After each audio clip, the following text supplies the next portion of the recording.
મારું નામ ડૉક્ટર અતુલ પટેલ અને હું ચેપી રોગોનો ડૉક્ટર છું. અમદાવાદમાં પ્રેક્ટિસ કરું છું. HIV માટે જે આપણા દર્દીઓના મનમાં કે દર્દીઓના સગાના મનમાં જે કોઈ દ્વિધા કે જે કોઈ ચિંતા હોય છે એની સારવાર માટે, તો એના માટે એક તમને વાત કરવા માટે આવ્યો છું. HIV એ જે આપણા મનમાં એક એવો ભય હોય છે કે HIV એટલે આપણો જીવલેણ રોગ છે, એટલે આપણું હવે જિંદગી છે એ ટૂંકાઈ ગઈ છે. છેલ્લા જે 20 વર્ષમાં જે કોઈ સંશોધનો થયા છે HIVની સારવાર માટેના, એનાથી જે આપણો આ જે ડર છે કે હવે HIVનું નિદાન થયું એટલે આપણી જિંદગી ટૂંકી થઈ ગઈ, તો એ હવે એવી કોઈ ચિંતા કરવાનું કે એવું કોઈ કારણ નથી. એની સામે હું તમને એટલું કહીશ કે આ ચિંતા કરતાં તમારે તમારા સ્વજન કે જે કોઈ દર્દી છે એને માત્ર એક જ સમજણ આપવાની જરૂર પડે કે ડૉક્ટર જે કોઈ તમને દવા પ્રિસ્ક્રાઇબ કરે, તમે કોઈ પ્રાઇવેટ સેક્ટરમાંથી લો છો કે સરકારના જે ફ્રી પ્રોગ્રામ છે કે જે મફત ART દવા આપે છે, કોઈ પણ જગ્યાએથી તમે જે દવા લો છો એ દવા તમારે ખાસ એટલું જ સમજાવવાનું સ્વજનને કે દર્દીને કે એ દવાઓ ખૂબ જ નિયમિત રીતે અને આખી જિંદગી લેવી જોઈએ.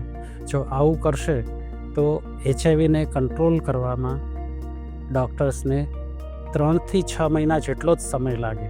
આ 3 થી 6 મહિના એ હું એ કહેવા માગું છું કે દર્દીના શરીરમાં જે કોઈ વાયરસની હાજરી છે, જેને આપણે વાયરલ લોડ કહીએ, એને અનડિટેક્ટેબલ કરતાં, એટલે એને ટોટલ કંટ્રોલ કરતાં આ જે નવી દવાઓ છે બધી, એને 3 થી 6 મહિના જેટલો જ સમય લાગતો હોય છે.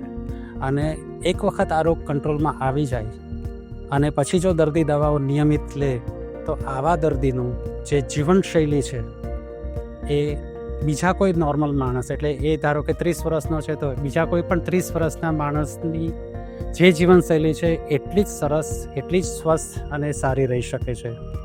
આવો દર્દી છે જો દવાઓ સરસ રીતે લેશે અને રોગને સારી રીતે કંટ્રોલમાં રાખશે આ દવાઓની મદદથી, તો એનું જે આયુષ્ય છે, જે આપણને જે ભય હતો કે એની જિંદગી હવે ટૂંકાઈ ગઈ છે, તો આવા દર્દીનું જે આયુષ્ય છે એ આયુષ્ય બીજા કોઈ પણ માણસ જેટલું નોર્મલ હોઈ શકે. એટલે કે આવો દર્દી 75 વર્ષ પણ જીવી શકે, 80 વર્ષ પણ જીવી શકે, જે કોઈ ઉપરવાળાએ જે આયુષ્ય આપ્યું છે એટલું લાંબુ અને સરસ જીવી શકે. માત્ર એક જ વસ્તુનું ધ્યાન રાખવાનું હોય છે કે આ દવાઓ ચાલુ બંધ ન કરવી જોઈએ. જો આવું કરવામાં આવે તો આ દવાઓનો રેઝિસ્ટન્સ ઇમર્જ થતો હોય છે અને પછી આ દવાઓ કામ કરવાનું બંધ કરી દે છે. અને જે આવો વાયરસ છે કે જેમાં દવાઓનો રેઝિસ્ટન્સ થયો છે, એની સારવાર કરવી પછી ઘણી વખત બહુ જ અઘરી પડતી હોય છે. એટલે હવે આ રોગ એવો કોઈ લાઈફ થ્રેટનિંગ, એટલે કે જે જીવલેણ જેવો નથી રહ્યો. તમે જો દવાઓ નિયમિત રીતે લેશો તો રોગને કંટ્રોલ કરતાં સામાન્ય રીતે 3 થી 6 મહિના જ થાય અને દર્દીની જે કોઈ રોગ પ્રતિકારક શક્તિ ઘટી છે એ પણ સરસ થઈ અને સારી થઈ શકે અને દર્દીની જીવનશૈલી છે એ નોર્મલ થઈ શકે.